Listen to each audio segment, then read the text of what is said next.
Number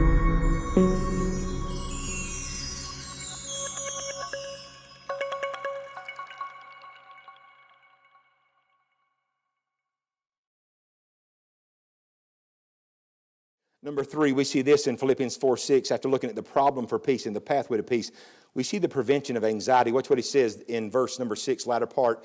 After he tells us to bring everything to him by prayer and supplication, he says this, with thanksgiving, let your request be made known unto God. I have a question. Why in the world, in the middle of a passage on anxiety and getting peace, does thanksgiving come up? Let me tell you why. Ultimately, understand this. Anxiety is something that dominates the mind. It's all in your head. The thoughts that you ponder on all the time, listen to me closely, is going to have an effect on everything about you. Your spirit, your attitude, your speech, everything has tentacles that come off of how you think. So the Lord said this, while you're in the process of praying to me about your anxiety, I want you to flip the script and start finding things to be thankful for. I remember that attitude of gratitude message a few months back, right? It weaves itself into everything about the Christian life. So, Brother Chandler, let's just say that I woke up this morning and I had some anxiety, man, about there's an election coming up and inflation's high, and man, it's hard to buy groceries anymore. And if I just ponder on that all the time, I can really, it won't take long and I'll be in a mess mentally. But I could say this. Well, hang on a minute now. I ate yesterday, ate day before, eat day before. You know, we can do that I can go back about 47 years and we can keep doing that same little thing. So as of right now, he hadn't let me down yet. And I wouldn't even say but like the last 25 of them years. So the rest of that was just like mercy. I was riding other people's coattails. And but so far so good. I've never woke up yet, and you do realize over half the world wakes up every day and doesn't have a cupboard with food in it. They literally have to get that day's food. But we're Americans, and so we're blessed. And so if everything crumbled, it'd take some of us about at least a good solid 2 weeks to a month to eat all the stuff in the pantry. Right? We could live off them cans under the bed and everything else for a while. For y'all preppers that still ain't eat all your food from Y2K. I'm just kidding with you now. Sorry about that, Kelly.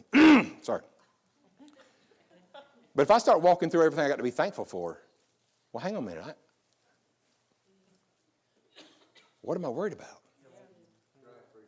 Why am I sitting around pondering on stuff and letting it dominate my mind and cause me all this anxiety? You know, let's just be honest, okay? Like, we get up one day and we catch a pain. Oh, I bet I got something bad wrong with me.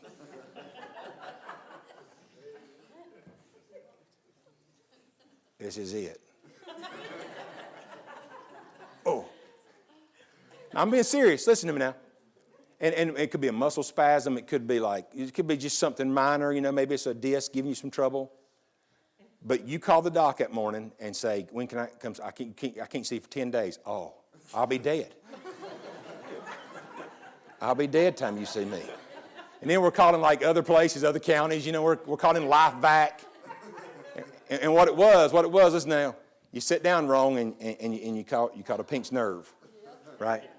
And that hurts, right? I mean, I'm not making light of back pain. We have people in our church that really deal with major back pain. But ain't that how we work, right? I mean, I've woke up in the middle of the night 2 or 3 times and you know, catch pain somewhere and be like, oh, I'm really going to be dead tomorrow. You know? Confess my faults if I ain't going to confess anybody else, right? You know? I'm sitting there going, okay, I got my will filled out. I told RB and the kids I loved them before I went to bed. I think I'm ready, Lord. You know? Right? That's the way the mind works.